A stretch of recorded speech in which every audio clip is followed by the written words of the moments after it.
What's up, guys?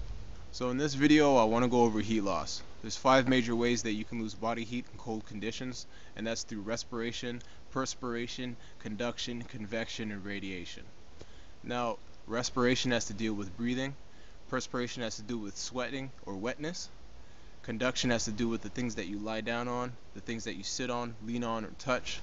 Convection has to do with losing body heat from the wind, and radiation has to do with losing body heat in general up to space. For an example, from your head or from your neck. Now I want to go over each way that you can lose body heat. Respiration, through breathing. Every time that you breathe out, you will lose moisture, but you lose body heat. Every time that you breathe in cold air that cools your body down. So in turn, what happens is it creates a two-way heat loss situation. A way to counter that is if you have a fabric or a neck warmer, what you want to do is put it up to your nose or wrap it around your face and keep it there. What that will do is every time that you breathe out, the warm air that you would normally be losing warms the fabric, and immediately when you inhale that cold air that normally would be cooling your body, it warms as it passes through the fabric. Therefore, you can delay heat loss in really extreme cold conditions, or you'll actually avoid heat loss altogether through respiration that way.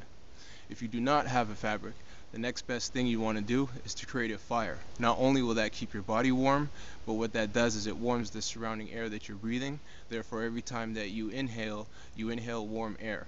Now, if you don't have a fabric or a neck warmer to put over your face, and you don't have a way to make fire, then the only way that you can maintain your body heat through respiration is to be in a shelter that's exactly as big as your body and that's completely insulated.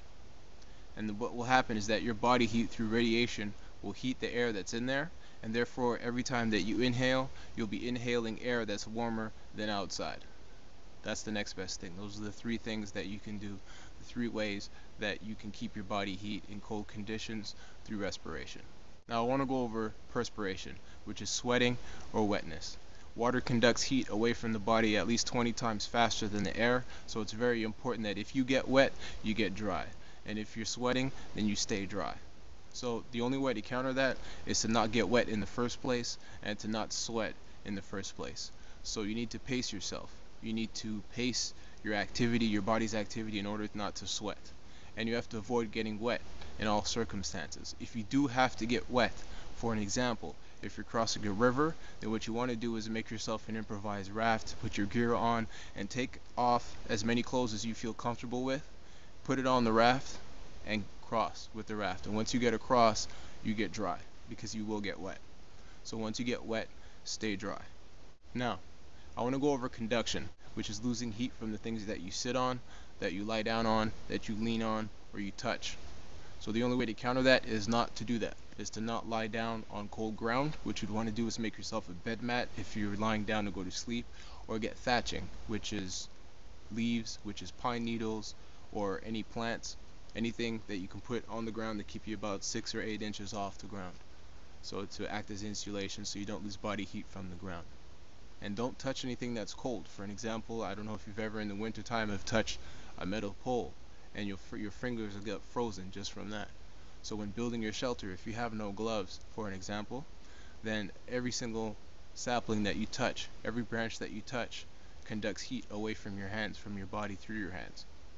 Now I want to go over convection, which is losing body heat from the wind.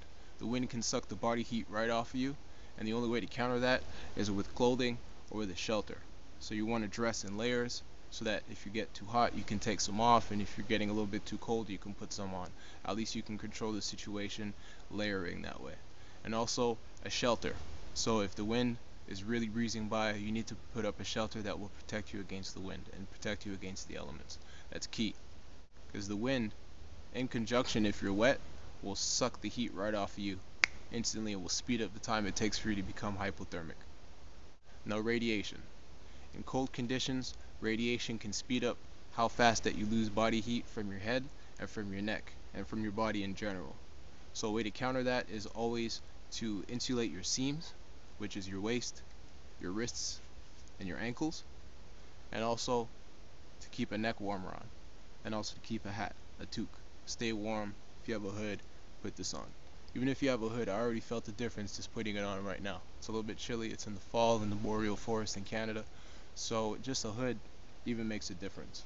It's important. And that's a way to counter heat loss through radiation. So there's not much to go over this, guys. It's important that you understand how do you lose body heat in all circumstances, the 5 major ways, which is through respiration, perspiration, conduction, convection, and radiation. Because knowing that, you can fight hypothermia. So that's it.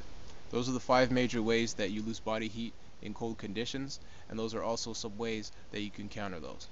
Also, those are some ways that you can retain your body heat in cold conditions.